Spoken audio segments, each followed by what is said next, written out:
Pagpalang araw po sa atin lahat. Romel Padilla, totoo ba nga gigil na pinagsabihan si Catherine Bernardo sa social media?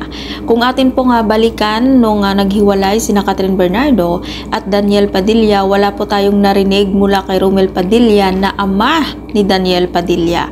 Sa ngayon, may kumakalat na post na galing di umano sa ama ni Daniel na si Romel Padilla at ito ang nilalaman ng post at viral ito sa ngayon. Puro kayo panghuhusga kay Daniel na cheater, akala nyo ang lilinis nyo.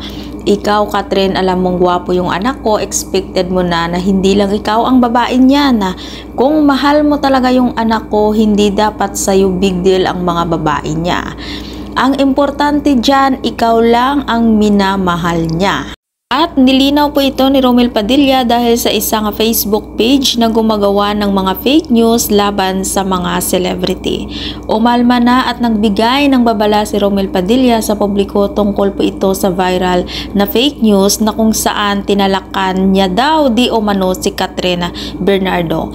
At dagdag pa ni Romel Padilla, ang post na ito ay scam. Kasamang pinost ni Romel Padilla ang screenshot na may kasamang picture nila ni Daniel Padilla at fake caption na pinalabas na galing ito kay Romel Padilla. At akalain mo talagang totoo dahil may blue check pa ito sa pangalan ni Romel. At sa ngayon, burado ng Facebook page at nang nagpakalat ng fake news laban kaya Romel Padilla. At sa mga netizens, wag agad maniniwala sa mga kumakalat sa social media, maraming gumagawa ng fake news sa ngayon. Lalo na hindi po ito galing sa mga legit na sa media form. Tandaan po natin, bago tayo maniwala, alamin muna natin ang totoo.